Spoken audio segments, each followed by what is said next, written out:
Hey guys, welcome back to our channel SBMH Vlogs and Kitchen. So ரொம்ப நாள் கழித்து நம்ம லாங் வீடியோ போடுறோன்னு நினைக்கிறேன். இன்றைக்கி நம்ம என்ன பார்க்க போகிறோன்னா டே இன் மை லைஃப் தான். அதுவும் லாங் வீடியோவில் போடுறேன். ஃபஸ்ட்டு எழுந்ததுமே ஃப்ரெஷ்அப் ஆகிட்டு ரெக்கார்டு எழுத ஸ்டார்ட் பண்ணிவிட்டேன். நிறையா எழுத வேண்டியது இருந்துச்சுன்ட்டு. அப்புறம் இன்றைக்கி நான் உங்கள் கூட ஒரு புது ரெசிபி ஷேர் பண்ண போகிறேன். கடாயில் எண்ணெய் ஊற்றி கொஞ்சம் ஹீட் ஆனதும் ஒரு 4 பெரிய வெங்காயம் நல்லா குட்டி குட்டியாக கட் பண்ணி இந்த அளவுக்கு நல்லா வதக்கி எடுத்துக்கிட்டேன். அடுத்து இஞ்சி பூண்டு பேஸ்ட்டுக்கு பதிலாக இஞ்சியும் பூண்டு இந்தமாரி 4-3 தட்டி அதில் ஆட் பண்ணிக்கிறேன். இஞ்சி பூண்டோட பச்சை வாசம் நல்லா போகிற அளவுக்கு நல்லா மிக்ஸ் பண்ணிக்கோங்க. அடுத்து பார்த்தீங்கன்னா குட்டி குட்டியாக கட் பண்ணி வச்ச தக்காளியை நான் சேர்த்துக்கிறேன். வெஜிடபிள்ஸை நம்ம எந்த அளவுக்கு டீப்பாக வதக்குறோமோ அந்த அளவுக்கு நம்மளுக்கு கிரேவி டேஸ்ட்டாக கிடைக்கும். அடுத்து பார்த்தீங்கன்னா மஞ்சள் தூள், அப்புறம் மிளகாத்தூள் இதெல்லாமே தேவையான அளவுக்கு சேர்த்து நல்லா வதக்கி எடுத்துக்கோங்க. அந்த மிளகாத்தூளோட பச்சை வாசம் நல்லா போகணும். ஸோ அடுத்து பார்த்தீங்கன்னா தேவையான அளவுக்கு கல்லுப்பு இந்த மாதிரி எடுத்திருக்கேன் நான்.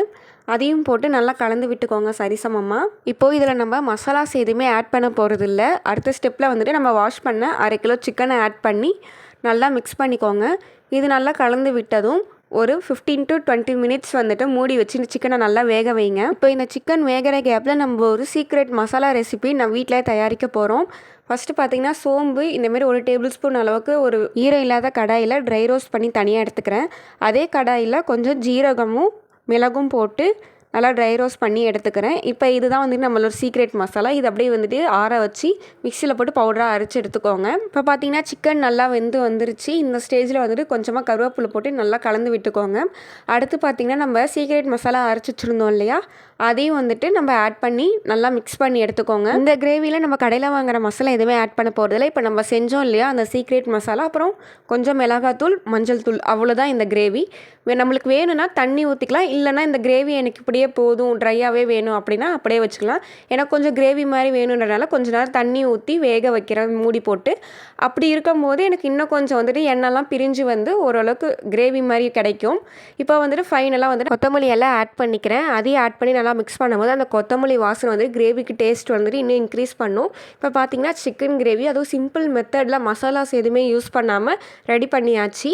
அடுத்து பார்த்தீங்கன்னா நான் கிரேவிலாம் செஞ்சு முடிச்சுட்டு சரி இன்னும் கொஞ்சம் ரெக்கார்ட் ஒர்க் இருக்கேன்னு சொல்லிட்டு கொஞ்சம் நேரம் டிவி பார்த்துட்டே வந்துட்டு ரெக்கார்டு எழுதினேன். அப்புறம் டிஃபன் ரெடி ஆகிடுச்சின்னு சொல்லிட்டு சாப்பிட கூப்பிட்டாங்க. நான் கிரேவி செஞ்சது மதியத்துக்கு தான் செஞ்சேன். அம்மா ஒரு சைடு குழம்பு செஞ்சாங்க. அந்த குழம்பு தான் வந்துட்டு மார்னிங் டிஃபனுக்கு. அதனால ஒரு இட்லியும் குழம்பு வச்சு பிரேக்ஃபாஸ்ட்டை முடிச்சாச்சு. வீடியோ என்னென்னா டல்லாக இருக்குது இருட்டாக இருக்குன்னு பார்க்காதீங்க. ரிலாக்ஸாக உட்காந்து சாப்பிட்லான்னு நினைக்கும் போது தான் வந்துட்டு கரண்ட் ஆஃப் ஆகிடுச்சு. வேறு வழி இல்லாமல் இருட்டில் உட்காந்து சாப்பிட்டு முடிச்சுட்டு அப்புறம் சிக்கன் மஞ்சூரியன் ரெசிபி நான் வந்துட்டு செஞ்சுருந்தேன். அந்த ரெசிபி வந்துட்டு உங்களுக்கு நான் ஷார்ட்ஸில் அப்லோட் பண்ணுறேன். அதெல்லாம் செஞ்சு முடிச்சுட்டு கொஞ்சம் ரெக்கார்டு எழுதுனேன். மணி 3 ஆயிடுச்சு. ஸோ நெக்ஸ்ட்டு என்ன லஞ்ச் சாப்பிட்றது தான். சிக்கன் பிரியாணி கூட வந்துட்டு நான் செஞ்ச சிக்கன் கிரேவி, சிக்கன் மஞ்சூரியன், அப்புறம் சில்லி சிக்கன் இதையும் வச்சு 3த்தையும் ஒன்றா சேர்த்து அந்த சிக்கன் பிரியாணியில் வச்சு சாப்பிடும்போது அவ்வளோ டேஸ்ட்டாக இருந்துச்சு. அப்புறம் என்ன லஞ்சு சாப்பிட்டுட்டு நம்மளுக்கு பிடிச்ச படத்தை டிவியில் ஆன் பண்ணி விட்டுட்டு நம்ம ஜாலியாக சண்டேவை என்ஜாய் பண்ண வேண்டியது தான். நான் வந்துட்டு KTVயில் சண்டே படம் போட்டிருந்தாங்க. அதை பார்த்து நல்லா டைம் பாஸ் ஆச்சு. இந்த வீடியோ உங்களுக்கு பிடிச்சிருந்தா லைக் பண்ணுங்கள், ஷேர் பண்ணுங்கள், கமெண்ட் பண்ணுங்கள், மறக்காமல் சப்ஸ்கிரைப் பண்ணிவிடுங்க.